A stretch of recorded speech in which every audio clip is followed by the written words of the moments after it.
Amigos y amigas, bienvenidos, bienvenidas a esto que es la tertulia al aire en esta nueva temporada donde presentamos a través de radioalterno.com.mx estas entrevistas que ya hemos venido haciendo desde hace mucho tiempo, a las que ustedes están acostumbrados y bueno, pues hoy nos toca hablar con nuestro querido Luis Roncayolo. Bienvenido, Luis, aquí a la tertulia al aire. ¿Cómo estás? Muchas gracias, tocayo. ¿Todo bien? ¿Y tú? No, pues a todo dar porque sé que ahora acabas de lanzar tu nuevo libro.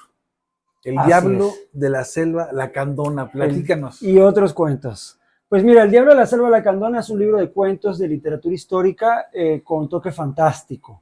Digo toque fantástico porque por lo general la literatura histórica tiende a ser muy, digamos ahora sí, histórica. Apegada a la Sí, realidad. apegada a la los realidad, datos. al realismo, pues, Ajá. ¿no? Y yo más bien me salgo un poco del realismo e integro elementos mágicos. Genial.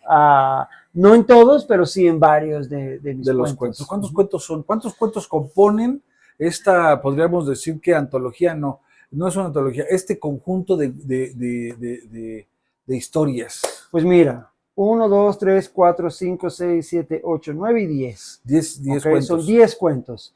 El primero es bastante breve, fue un cuento que yo apliqué, digamos, con el cual apliqué para una publicación de una antología de cuentos de autores jóvenes venezolanos que se publicó en Estados Unidos. Y sí tiene que ver con el tema venezolano un poco, ¿no? De manera un poco oscura y mágica. Y luego me adentro en temas como más medievales. Y en general, casi el tema medieval es mi tema preferido, no es exclusivo, pero es como que casi el que más toco. Es la época de la historia favorita de Luis Roncayolo. Bueno, yo no diría que historia favorita, pero escribo bastante. Escribo sobre bastante esa época. En la Edad Media. Sí. Digo, por todo lo que vuelve, ¿no? El misticismo, el esoterismo, la magia alrededor que surge. Y digo que son personajes bastante complejos y que se puede uno desarrollar, ir y volar la imaginación, ¿no? Claro, porque no por nada hay como una obsesión con la Edad Media a nivel cultural. Lo vemos en películas, en series de drama, sí. Lo vemos en literatura de ficción, en juegos. El tema medieval despierta mucho la imaginación y bueno, hay dos maneras de ver, hay muchas maneras de ver la Edad Media, ¿no? Hay gente que la ve como este periodo más bien oscuro de la historia, que no, digamos, a la luz de nuestro tiempo no es correcto verlo así, porque ya tenemos mucha información, ya no es tan oscura, ya no está tan oscura, la verdad está bastante iluminada. Y la otra es a nivel cultural, en la juventud, en la literatura y en la narrativa, pues vamos, popular. La Edad Media de hecho es quizá la más popular. Yo digo que es más popular que la modernidad o que el Imperio Romano o que cualquier otra cosa. Sí, ¿no? Han hecho muchas leyendas a través de esa, alrededor que giran alrededor de esa época, ¿no? Oye, Luis, bueno, pues es importante esto que dices de la Edad Media porque este libro tiene cuentos sobre esa época. Bueno, fíjate, vamos a darte como un pasaje rápido, ¿no? Muy bien. Ok. Antes de que La Muerte Negra me alcance, fue un cuento que yo escribí durante la pandemia. Mi objetivo era hablar del COVID, pero como yo hablo las cosas así, yo hablo del COVID hablando de la peste bubónica del siglo XIV. Claro. ¿No? Que fue otra pandemia. Que fue hasta peor, mucho peor, porque no había mecanismos para controlarla, ¿no? Claro.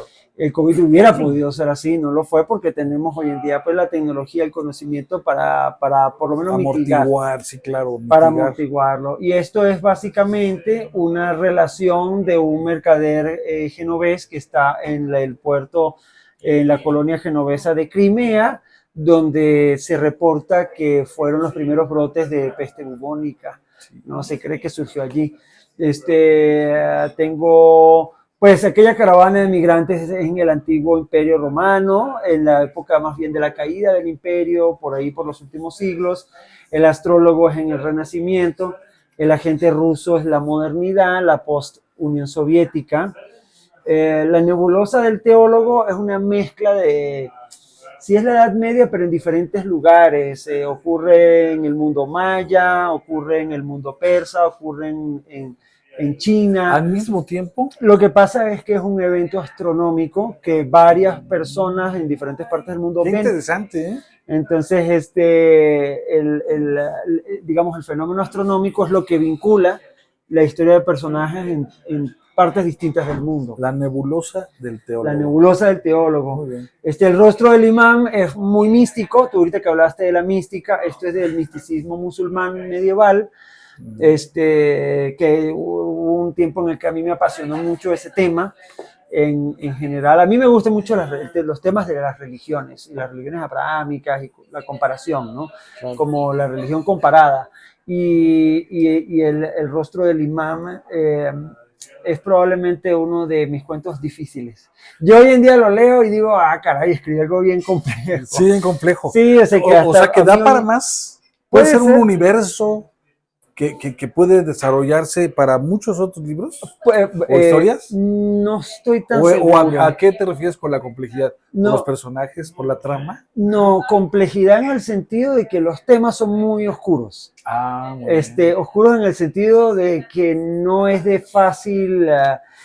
vamos, este tema no es muy conocido en nuestra cultura. Entonces, yo lo escribí hace varios años y ahorita que lo vuelvo a leer, hasta yo mismo a veces quedo un poco confundido y digo, wow, ¿cómo llegué yo a esta conclusión, ¿no? ¿De dónde saqué yo esta información? Claro, Y a veces escribo yo un poco así para yo perderme a mí mismo en el futuro y que el cuento agarre como una independencia. ¿Te pasó lo mismo con la estrella de Simurgh? No. ¿O con las cuatro esquinas del tiempo? No, porque en ese caso, en la estrella del Simurgh, yo estuve 5 años con esa historia, escribiéndola, entonces me lo conozco para arriba y para abajo y sé todo lo que ocurre. Y lo venías trabajando en esos 5 años, lo has desarrollado. Correcto. No, en este caso fue un cuento en el cual hubo un momento en el que me habré topado con este tema del misticismo musulmán. Bueno, lo que pasa es que, a ver, en el Islam se divide como en dos grandes corrientes, ¿no? El sunismo y el chiismo. ¿No? El sunismo es como lo que se ve en Arabia Saudita, en Egipto, en Turquía y en casi todo el mundo musulmán. Y luego están los chiíes, que son los que predominan en Irán. Bueno, ellos en la Edad Media tenían una tradición, yo no sé si hoy en día siguen siendo así de esotéricos, pero en la Edad Media eran muy esotéricos y creían como esto de la lectura esotérica del Corán, ¿no? Entonces había como maestros de la religión que no eran aceptados por la ortodoxia porque hacían lecturas poco ortodoxas del Corán. De otras cosas. Exacto, ellos agarraban... Fuera del canon, ¿no? Fuera totalmente del canon. Fuera totalmente del canon. Entonces, claro, los maestros musulmanes ortodoxos consideraban que estos eran herejes, que practicaban, ¿cómo se dice?, interpretaciones como metafóricas. Sí, alteraban lo establecido, ¿no? De alguna manera. Contravenían como esta idea del Islam, que el Islam ortodoxo casi siempre ha sido literalista. Y que así como lo que dices es lo que es. Es lo que es, mientras que estos no eran literalistas. Estos decían que había dos lecturas del Corán, el Zahir y el Batim. El Zahir, por cierto, un cuento de Borges, se llama el Zahir, y lo tuvo que haber sacado de acá, porque ¿dónde lo sacó? Por supuesto. Él habla de una moneda, ¿no? Borges habla de una moneda que se va como por una historia muy particular, Borges. El Zahir, según estos místicos musulmanes, era la lectura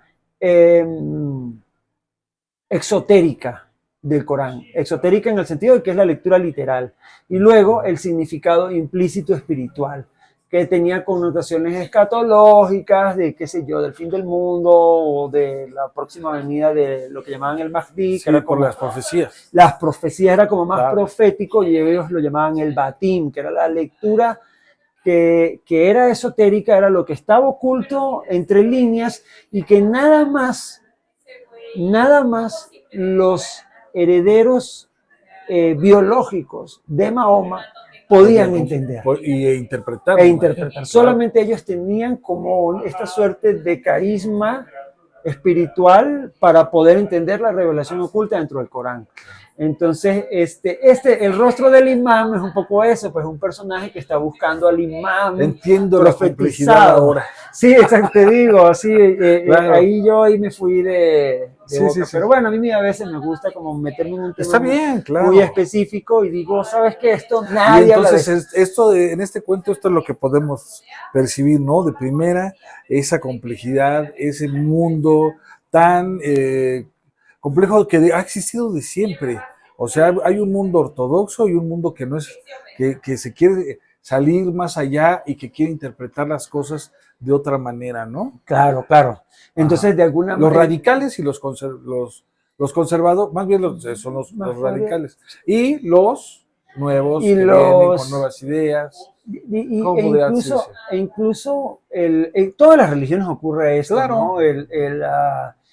Los que quieren, la idea de Lutero, ¿no? De la sola escritura, solo el texto. Como es literal. Lo que es literal es lo que tiende a llevar al fundamentalismo, sí. Porque el fundamentalismo es, tu conciencia no importa, tú simplemente tienes que decir lo que dice el texto y no interpretes. Claro. Entonces, pero eso es algo que de alguna manera introdujo Lutero en el siglo XVI porque el cristianismo nunca entendió la Biblia en términos literales. Siempre entendió la Biblia como un compendio de evidencias, algunos con mayor veracidad, otros con menos, otros más literales, otros más metafóricos, y tú te manejas entre como digamos, es muy importante el uso de la conciencia dentro de la iglesia para poder tener una comprensión pues, racional de la Biblia, ¿no? Claro. Y no como desviarse fácilmente por algo que esté escrito que quizás ya no tenga como vigencia, vamos. En cambio, en el Islam ocurrió al revés, desde el principio fueron literalistas, desde el principio. Entonces, todas las tendencias, porque ellos, digamos, el comienzo es una religión que deberíamos conocer más, pienso yo. Yo que sí, sí, porque lo único que tenemos son dos referencias y pues con esas nos queremos vivir la vida y no entendemos, ¿no? El simple hecho del conflicto que tienen ahorita en Palestina y en Gaza claro, e Israel, ¿no? Sí, entonces, ¿por qué y de dónde viene? Pues son las mismas ideas que estamos hablando ahorita, ¿no? Hay ideas radicales y hay ideas nuevas que no encuentran cabida en el mundo, en un mismo lugar, ¿no? Claro, claro. Y que nacen en el mismo sitio. Y es impresionante cómo luego los radicales son derrotados por otros más radicales. Exacto. Todavía, ¿no? Sí. Tú dices, bueno, no puede haber más radicales. Si ya estos eran radicales y luego vienen y hay ultra. Oleadas de ultra.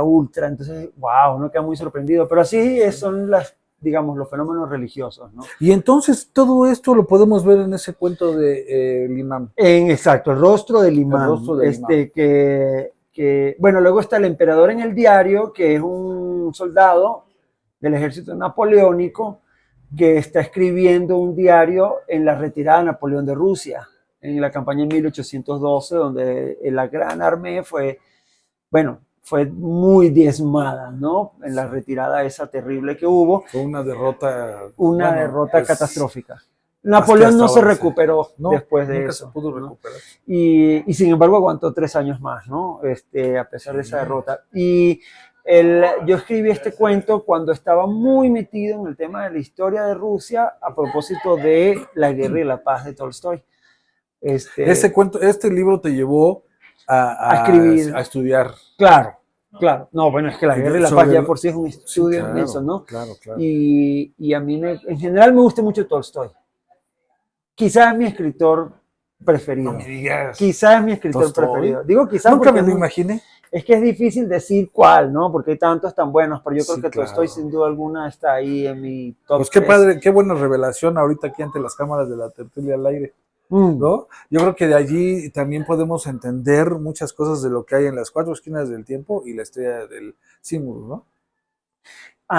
Bueno, sí, porque estos son mis otros libros, ¿no? Mi novela, La estrella del Simurgh, que sí tiene mucho del debate musulmán, pero del debate científico, particularmente de aquella época. Mucha gente no, digamos, en nuestra cultura no se populariza el hecho de que se avanzó mucho la ciencia y el conocimiento en la Edad Media por musulmanes y grandes científicos y filósofos y matemáticos musulmanes.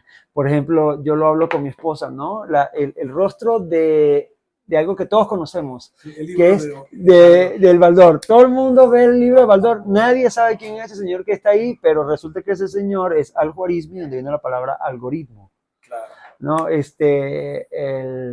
Y no solamente Al-Khwarizmi, Benzina, ¿no? Que es Avicena o Averroes, todos esos. Hay un universo de científicos de aquella época, siglos X, XI, XII, XIII, que prosperaron, avanzaron mucho la ciencia, la óptica, la astronomía, pero digamos que no se estudia a profundidad. Yo la verdad no sé por qué, me gustaría entender por qué no nos importa, pero sí debería importarnos, porque el problema es que hay luego como un punto ciego en el que nuestra cultura asume una serie de cosas sobre la cultura musulmana que no son correctas.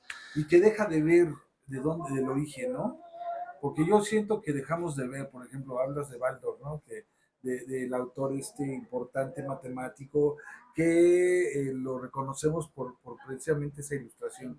Pero dices tú, No, si pero yo el pudiera de la entender, ilustración es Al-Khwarizmi. pero si yo Ujú. pudiera entender la forma de pensar de esta gente, la circunstancia que tenían en ese momento, en la época, todo esto, podría llegar a entender cómo funcionaba su pensamiento matemático. Claro, absolutamente. Un poco La Estrella del Seymour busca eso. La Estrella del Seymour es una novela, pero realmente es una novela que intenta que el lector se meta dentro de la mente de un pensador musulmán de la Edad Media, en su mente, me explico. Entonces, que es algo que intento, hago un esfuerzo en mi literatura por convencer al lector de que sí puedes entender a los demás. Vivimos en una época en la que el subjetivismo es tal que tu universo está completamente separado del mío y yo no te puedo entender. Y estamos convencidos de esto, de que la individualidad es tan poco universal que tú tienes tu contexto y yo tengo el mío y hasta el lenguaje se pone en cuestionamiento, ¿me Y los explico? universos se vuelven cada vez más cerrados y más pequeños. Más cerrados y más pequeños y lo único que podemos hacer es discutir, dado que no hay algo en común que nos permita que nos permite comunicarnos. estar de acuerdo y que podamos no nada más entendernos, sino llegar a buscar esas verdades infinitas que Claro, tiene la historia y que si pudiéramos abrir ¿verdad? Nuestras mentes y nuestro entendimiento y dejar el orgullo a un lado, podríamos entender muchas cosas. claro, porque también en el mismo debate religioso hay mucha, hay como mucha terquedad. Me refiero a justo esta visión de que por mi raza o por mi credo o por mi origen nacional, yo estoy como encerrado ahí y mi conciencia no puede salir de ahí. En consecuencia, no puede entender a tu conciencia. Entonces, no hay nada universal, ni en ti ni en mí.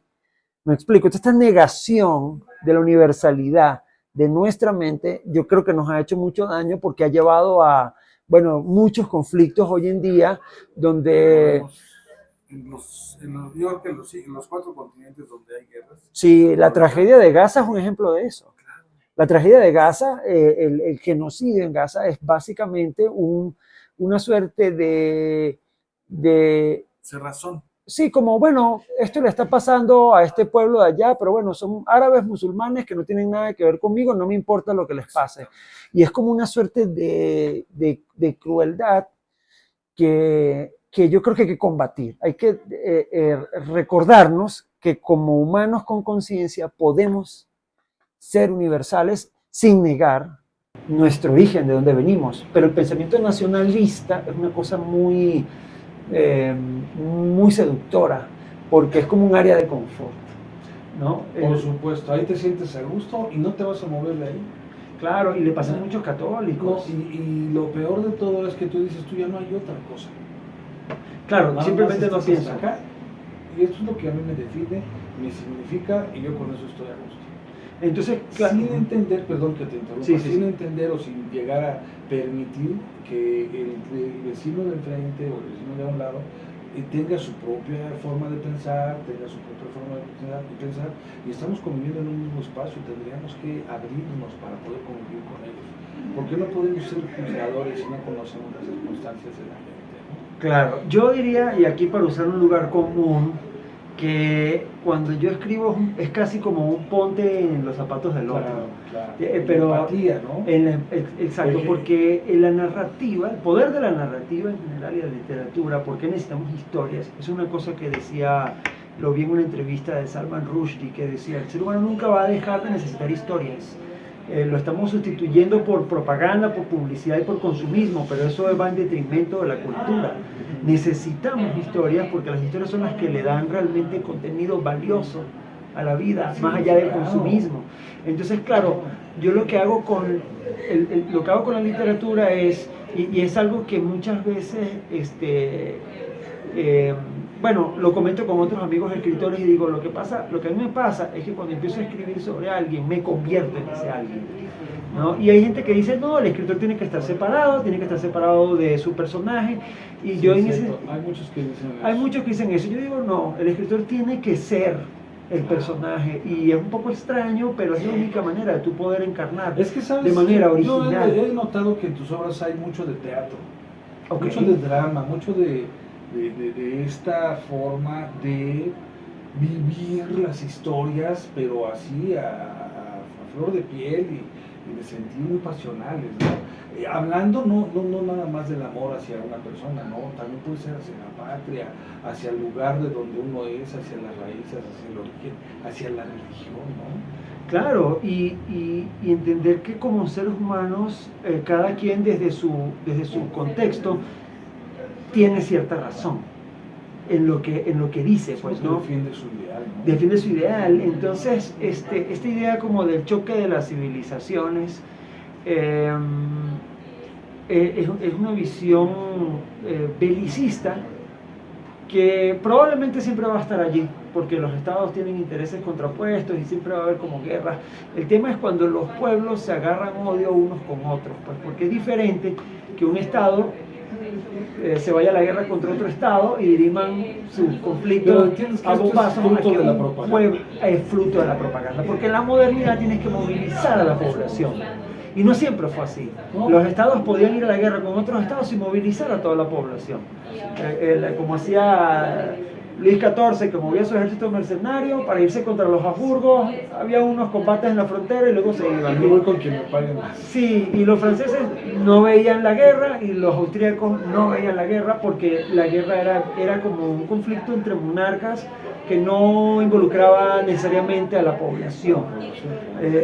Pero hoy en día pareciera como que la guerra siempre es total, que es lo que está pasando, por ejemplo, en Ucrania, que la guerra es total. ¿Me explico? No hay una manera de que... No hay límites. Hay ese gente y no me interesa, yo te quiero ganar todo.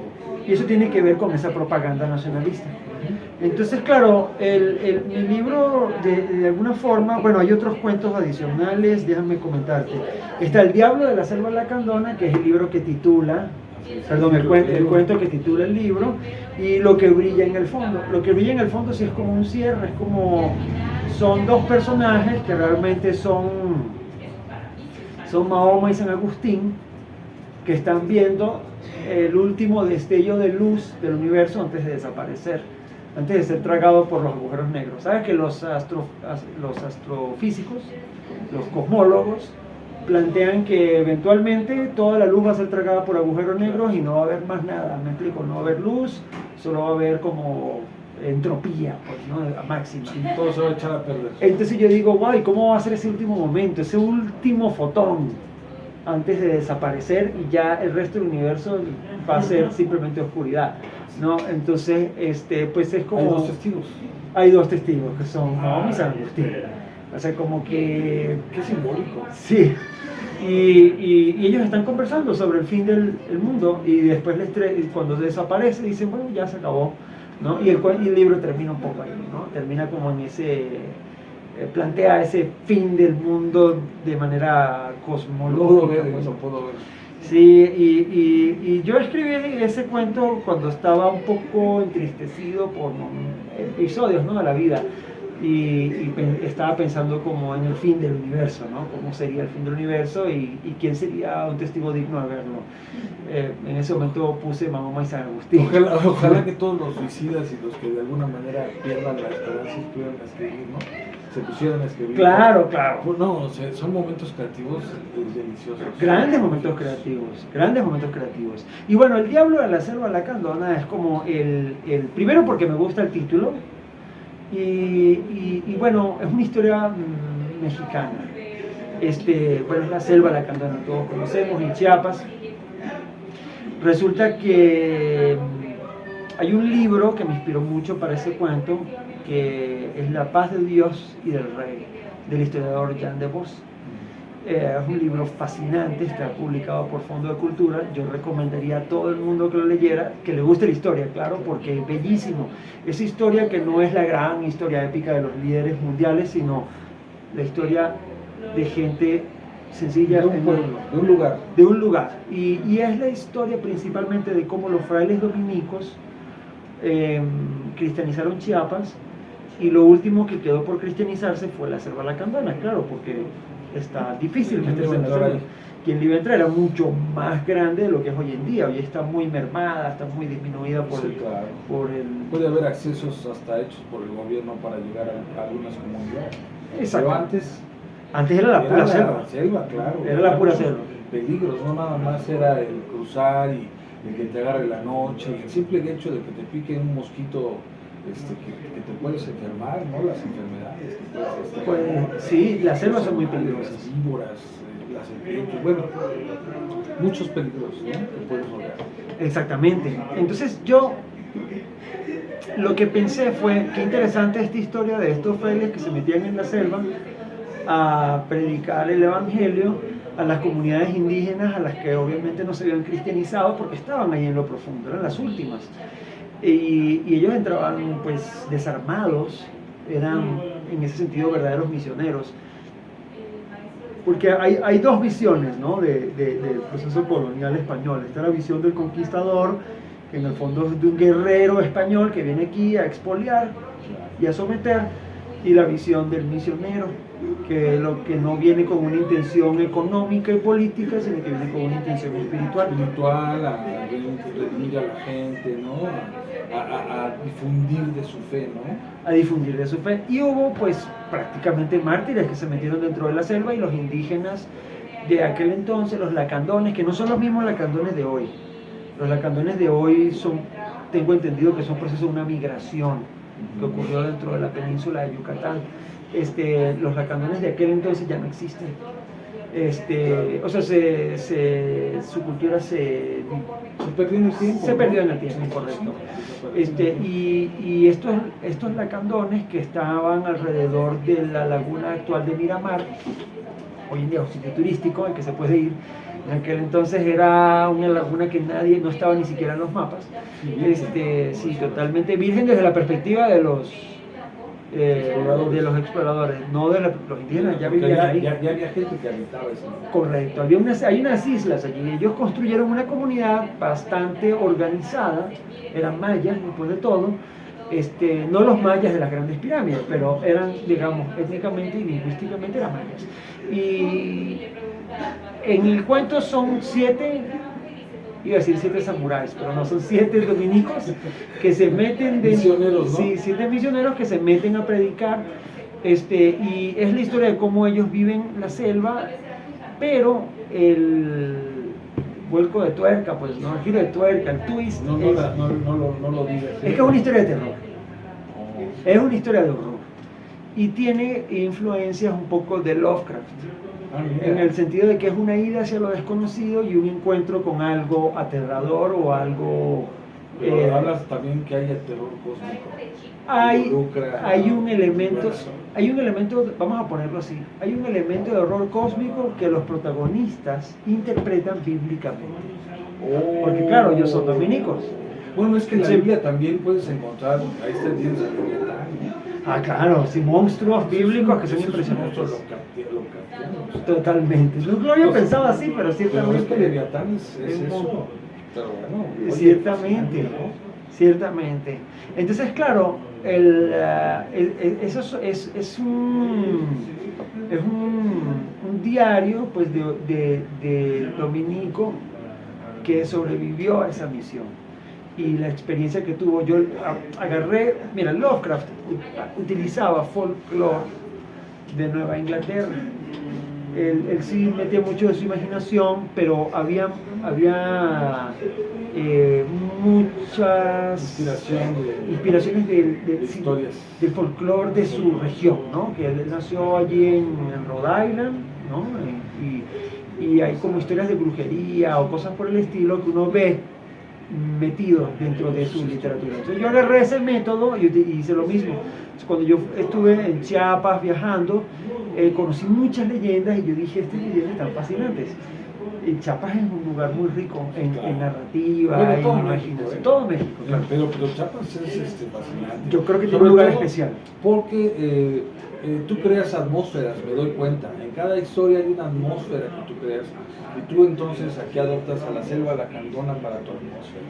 Claro. Un lugar inexplorado, inhóspito, que casi nadie ha visitado, en donde gente que pudiera parecerse más relacionada a nosotros, a esta civilización, va y descubre, ¿no? Y empieza a conocer y empieza a dilucidar, ¿no? Las cosas que hay allí y surgen cosas que asaltan a su razón y hasta su fe. Y hasta su fe, correcto, porque obviamente hay, vamos, hay aquí está el tema lovecraftiano, que es el tema del terror, el horror y la pérdida de la sanidad, ¿no?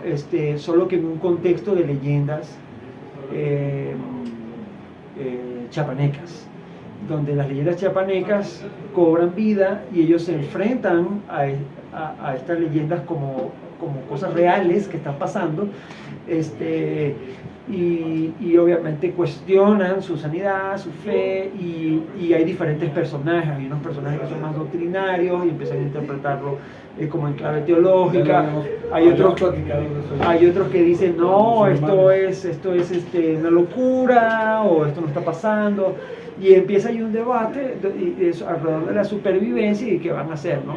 También tiene un toque pues de Joseph Conrad, ¿no? Conrad fue un autor que en una época a mí me marcó mucho, ¿no? Leí de todo lo que pude de Joseph Conrad, no solo Corazón de las Tinieblas, que es lo que todo el mundo lee de alguna forma, ¿no? La referencia. Es la referencia, y claro, ¿qué es Corazón de las Tinieblas? Son unos personajes occidentales que se meten en la jungla a buscar a alguien que está en lo profundo de la selva de África, ¿no? Y van como en este barco, perdiendo un poco como contacto con la civilización hasta que llegan a aquel personaje que se había convertido en un gurú, ¿no? de las tribus, por el marfil, ¿no? de los elefantes. También unos personajes de corte occidental que se meten en la selva. Su motivación no es el dinero, como en el caso de Conrad, sino predicar, y se encuentran con algo, y hay como un giro lovecraftiano hacia el final, pues, ¿no? La selva va cobrando cada vez un aspecto más tenebroso conforme se van adentrando, y aquí es donde yo digo que mezclo historia con fantasía, pues, porque todo lo de horror sí es claramente pues fantasía, ¿no? Pero sí muy inspirado en este libro de Jan de Vos, de La Paz de Dios y del Rey, que está muy bien investigado sobre cómo estos dominicos, diferentes generaciones, se fueron metiendo en la selva, con diferentes grados de éxito o no. Pues, hubo algunos que simplemente no volvieron, que los mataron, hubo otros se los comieron, sí, porque se los comían, y hubo otros que incluso adquirieron, hubo uno en particular, que creo que se llamaba Pedro, pero no recuerdo exactamente cómo se llamaba, que adquirió como un aura de santidad entre los indígenas, pero no de santidad cristiana. Sí, claro. Sino que los indígenas como un ídolo, como una deidad, porque él entró solo, sin guía, sin nada. Fue un dominico que agarró, se hizo mochila y me voy para la selva. Y parece ya que surgió ahí otra religión. Sí, puede ser. Sería interesante el tema. Sí. Sería No, y ¿sabes qué? Me surge ahorita la idea de que si ya Joseph Conrad viaja a unos occidentales hacia esa selva, ¿por qué no los de la selva ahora dejarlos a una civilización? Ah, claro, claro. Eso, bueno, eso podría ser una historia muy dolorosa, ¿no? Bueno, pues Luis, a ver, pero me estabas platicando que, bueno, pues la inspiración ya leíste en alguna ocasión a Joseph Conrad y ya te metiste a leer esto, que Tolstoy también es tu inspiración. Y bueno, pues no quiero yo, aparte de conocer de una manera somera pero global lo que es El Diablo de la Selva Lacandona, ¿por qué no nos compartes uno de tus cuentos? ¿Se podrá? O Claro, una claro. parte. Por supuesto. Sí, bueno, mira, un poco el tema de Joseph Conrad es la literatura de aventura, Ajá. que es una cosa que pues, puede llegar a ser muy apasionante y que eh, quizá hoy en día hay una idea un poco negativa de la literatura de aventura, pero que no es realmente justificada, creo yo. Hay gran literatura en los contextos justamente de aventura, pues, ¿no? Sí, Quizás, pues, mi idea es retomar algo de eso. claro. Entonces, mira, te quiero leer aquella caravana de migrantes. Me imagino que no lo vamos a leer. ¿Te puedes poner por favor? Así. Sí, ya.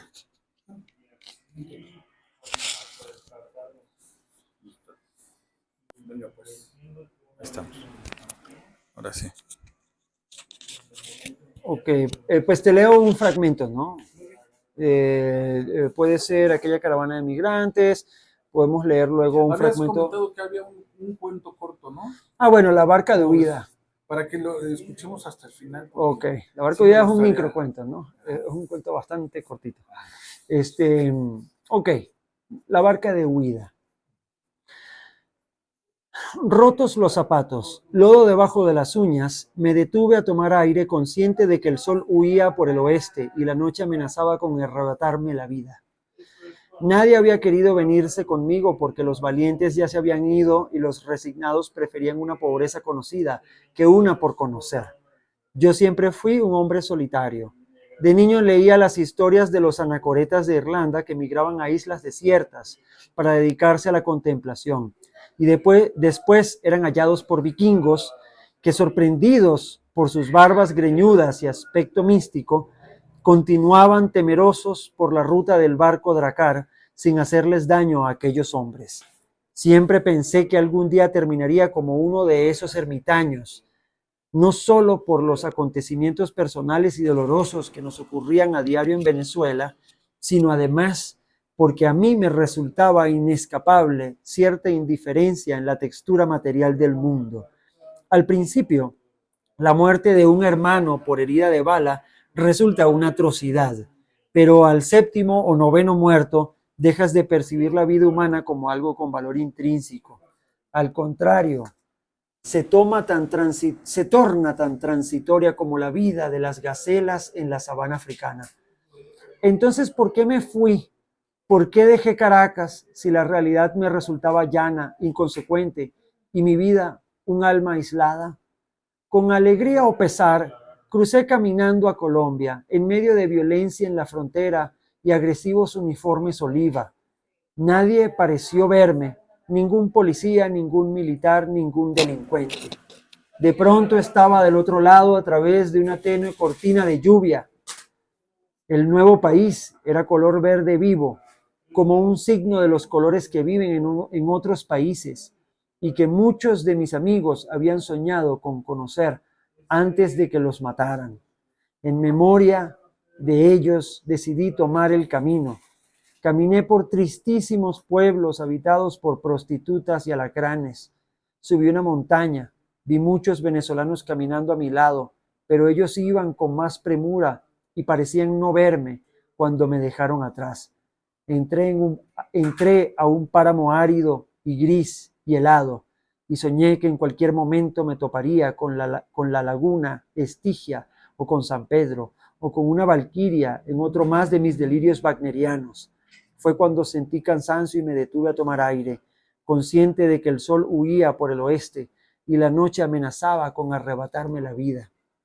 En medio de los montes me pareció ver destellos amarillos detrás de la neblina, 3 ciudades ardiendo, Córdoba por los bereberes, Milán por los godos, Bagdad por los mongoles. ¿Qué pasaba en el mundo de los hombres que todo lo que prometía y era grande y hermoso de pronto era por la barbarie reducido a las cenizas? Entonces recordé la primera conversación que tuvieron Lorenzo Barquero y Santos Luzardo y empezó a faltarme el aire y el calor al entender que el primero había tenido la razón a pesar del final de la novela. Las estrellas abrieron los ojos como maléficas deidades de mitología maya. Me observaban deseosas de devorarme, pero yo las miré de regreso, no con mirada de miedo, sino por medio del recuerdo de una hermosísima canción de Pink Floyd. Pero las estrellas son como los samuros, contemplan con paciencia hasta la hora del manjar. De pronto se acerca una barca piloteada por una sombra demacrada vestida en túnica negra y me dice con voz siniestra, vámonos. Fue cuando sentí cansancio y decidí abordar la barca e irme a ese país en donde nadie me pediría un pasaporte. ¿No se escuchó? Sí, pero me parece muy triste, muy cruda. Es una historia muy cruda.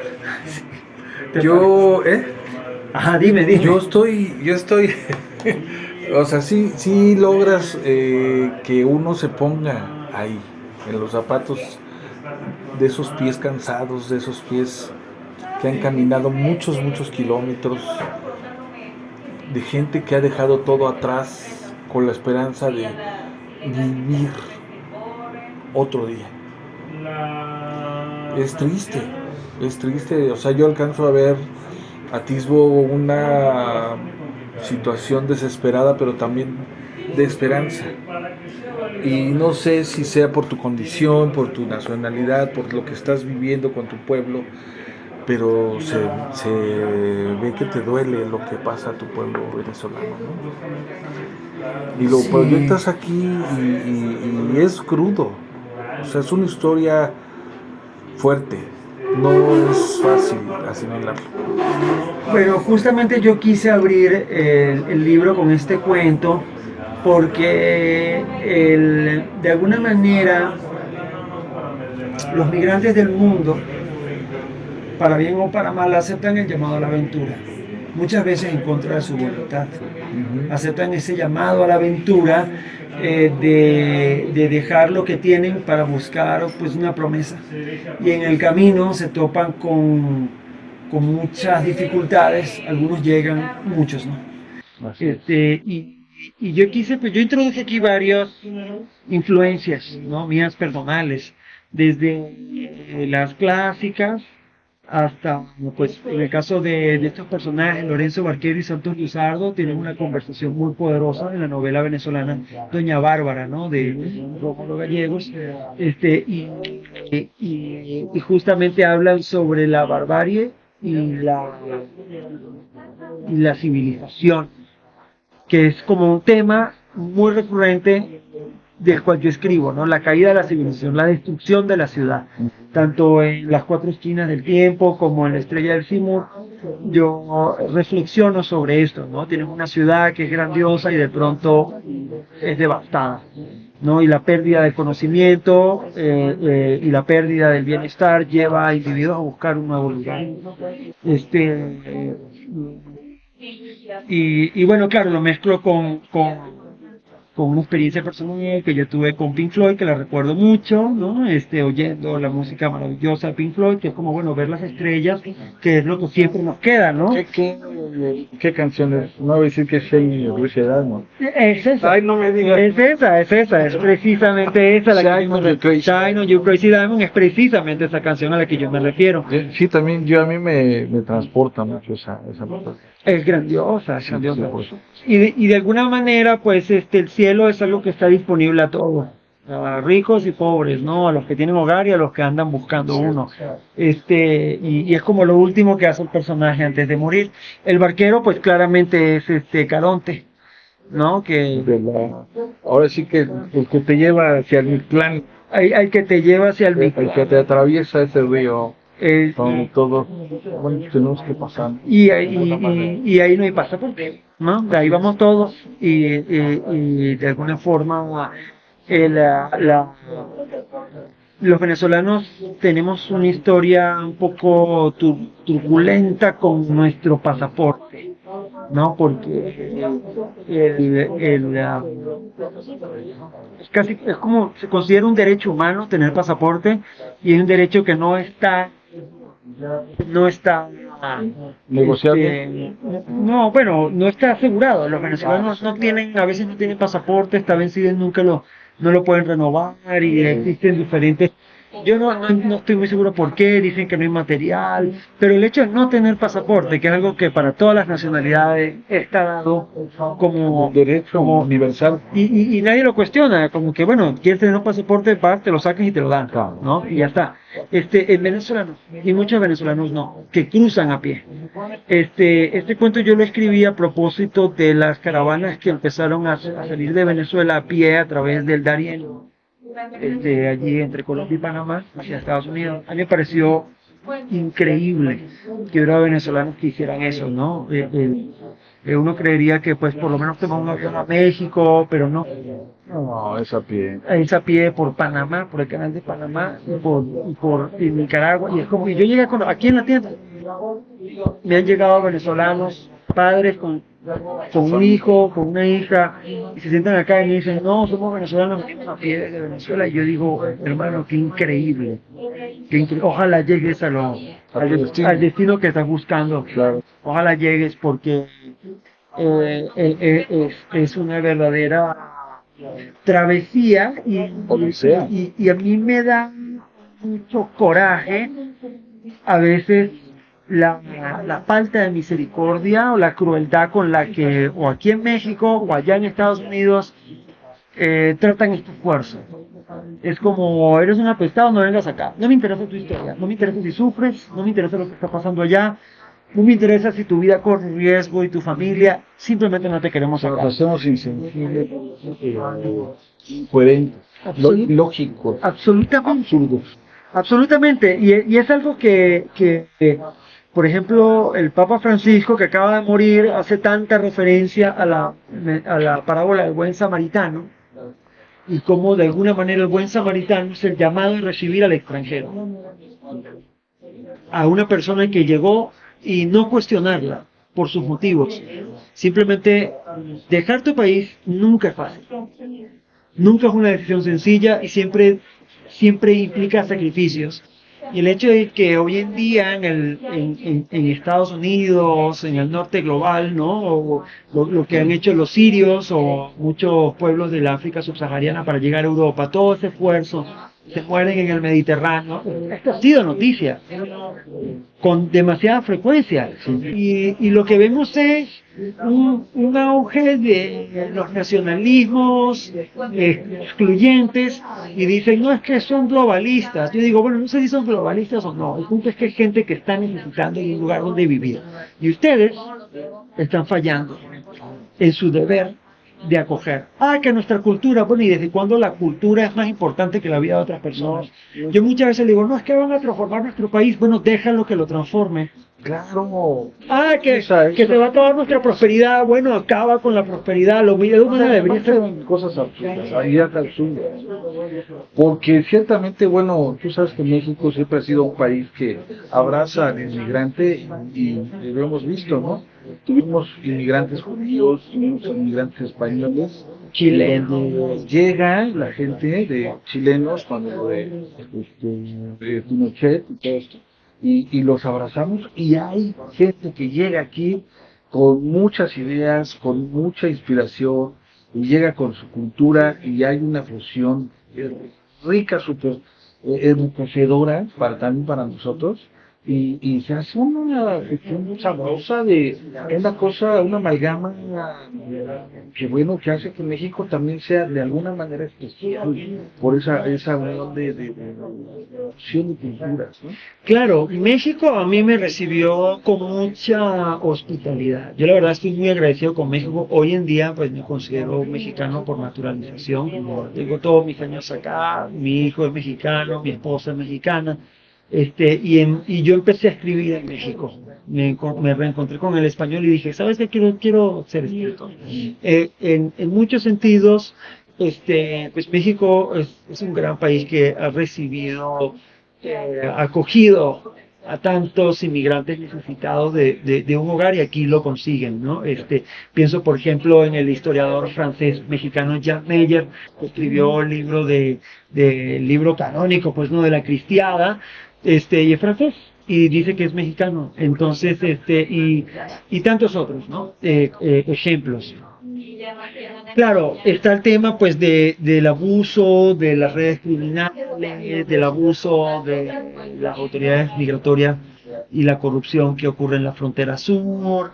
Hay muchas historias que son extremadamente decepcionantes, pero en el fondo todo tiene que ver con el vecino del norte y con su enorme mezquindad. Perdóname que te lo diga, pero la inmensa Aquí no hay línea. mezquindad, Puedes decir lo que tú gustes. la inmensa mezquindad que viene o sea, en Estados Unidos, que está de alguna manera muy arraigada con su racismo cultural, porque en el fondo es eso. Yo viví en Estados Unidos, tengo amigos que viven en Estados Unidos y que lo han vivido, y ellos niegan que hay racismo, pero tiene que ver con eso, o sea, hay algo allí en Estados Unidos sienten que porque nosotros no nos vemos iguales a ellos, que nosotros no podemos adoptar sus valores democráticos, lo cual es totalmente falso, porque los latinos de Estados Unidos son tan democráticos y tan patriotas y han luchado en las guerras como soldados, y digamos, el hecho de que ellos no acepten a sus propios afrodescendientes. Y tú dices, bueno, pero ¿cómo es esto posible? Pero si son tan patriotas como ustedes, ¿por qué el hecho de que no se vean igual es tan importante para ustedes?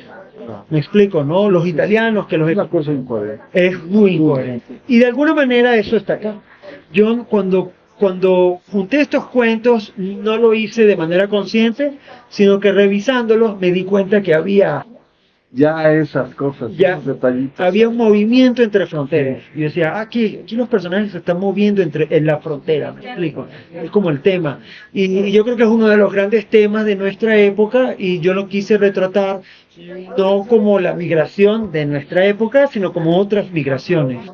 Entonces, como ver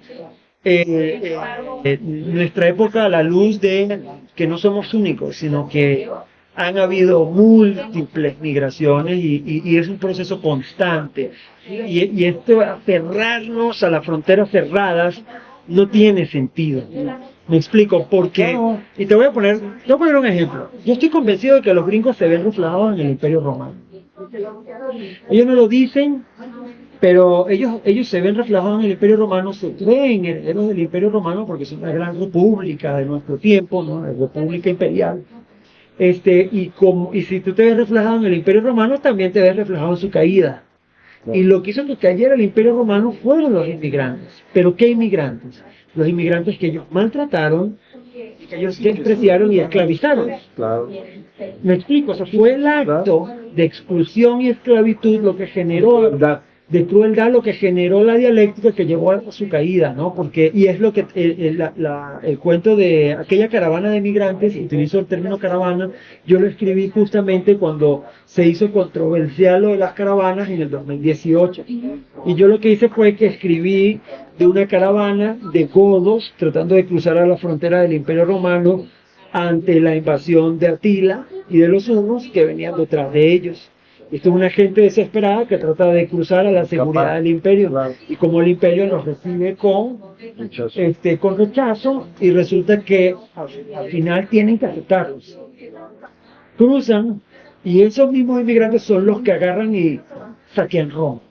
Entonces tú podrás decir, pero eso justifica que no los dejes pasar.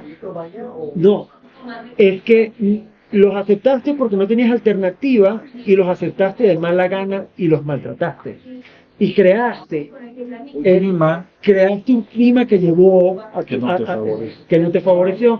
Y por ejemplo, lo que ocurre en Gaza, en Israel, es como muchos dicen, bueno, que es que jamás.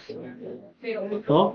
Yo digo, Hamas es un monstruo creado por los mismos israelíes. Sí, pues, y esto es súper controversial y va a haber un montón de gente que va a decir que no esté de acuerdo. que no esté de acuerdo, pero es como cuando tú, el perro bravo que muerde, el perro bravo que muerde es un perro maltratado. Tú lo maltratas para que sea bravo y muerda. ¿Me explico? Y el perro es un mamífero, como los seres humanos somos mamíferos. Y en ese sentido, si tú maltratas y brutalizas a una población, lo mínimo que puedes esperar es que esa población se comporte contigo Por supuesto. de manera agresiva y Causa y violenta. efecto, claro. Entonces, claro, a mí se me hace tan injusto que se diga simplemente, que ellos son inmigrantes terroristas, es que ellos son inmigrantes delincuentes, es que son narcos. A ver, ¿de dónde nace la violencia? ¿Dónde está la industria armamentista? ¿Dónde está el gran capital? ¿Dónde están los que vienen a violentar a los que realmente tienen menos recursos o están excluidos? Entonces, ¿de dónde surge la violencia?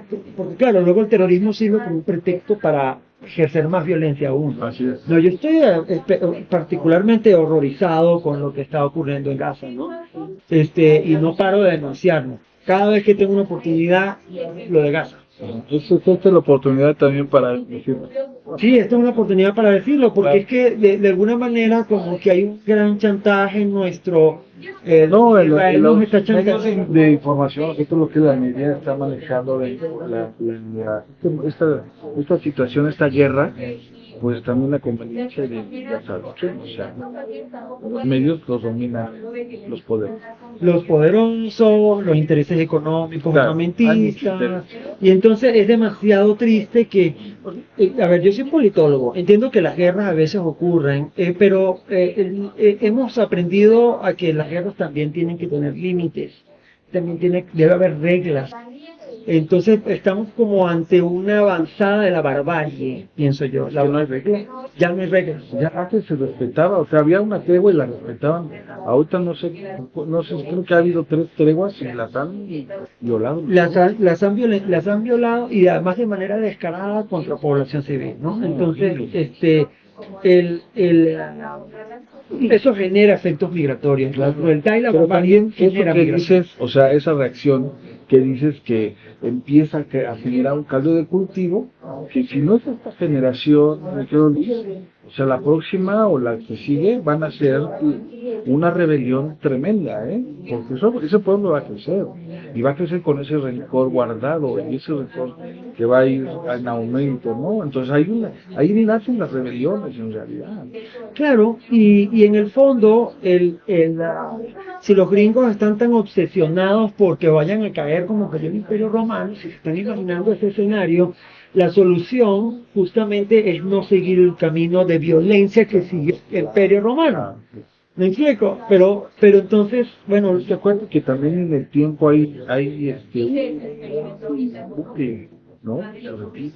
hay como un bucle. Es increíble cómo están repitiendo el mismo error. Entonces es casi como, sí, por ejemplo, a mí me sorprende mucho la publicidad que está llegando, más bien la propaganda que está llegando del norte en YouTube, que se discutió en la mañanera de la presidenta y habían dicho que iban a prohibir esos mensajes de amenaza contra nuestros migrantes en YouTube, de que advertencia, no vengan a los Estados Unidos, ¿no? Esa es Porque la ministra de Seguridad. casi como que no vengan a los Estados Unidos porque le falta decir porque los vamos a matar. Fue lo que los vamos a meter en un campo de concentración en El Salvador. Es lo que le falta decir.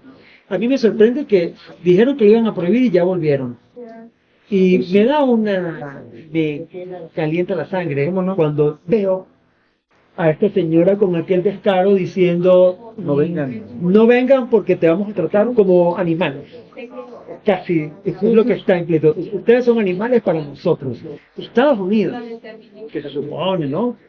La democracia y tal, esté ahorita con este discurso es muy triste. Sabemos que no es el pueblo en sí, el pueblo norteamericano. ¿Cómo se dice? Los políticos. los políticos, la gente que está ahorita en el poder.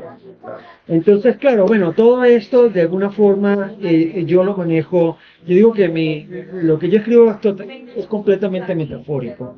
Son metáforas, utilizando una metáfora del pasado, donde realmente de manera silenciosa hablo yo de lo que está pasando hoy en día.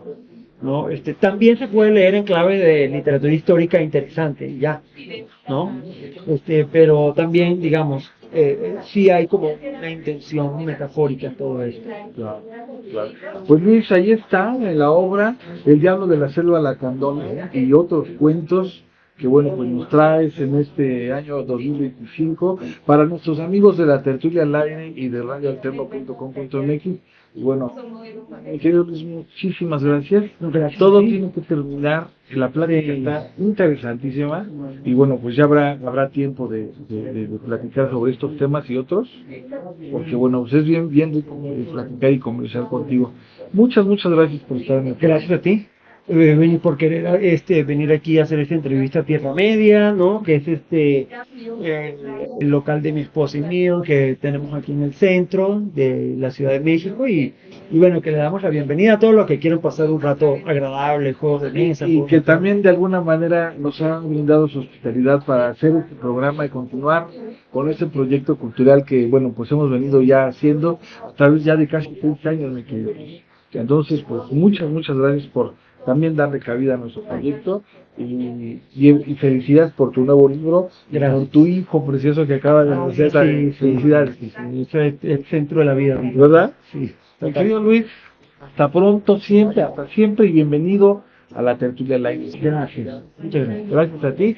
Mis amigos, muchas gracias. Y encuéntranos en las redes sociales a través de nuestro canal de YouTube, La Tertulia al Aire, www.radioalterno.com.mx, a través de Facebook y TikTok como La Tertulia al Aire, y nuestras redes sociales como Luis Roncayolo y Tierra Media, ¿verdad? Tierra Media Board Games aquí en Instagram. En Instagram. Recuerden, aquí estamos en Tierra Media, Revillagigedo 75, en el centro histórico de la Ciudad de México.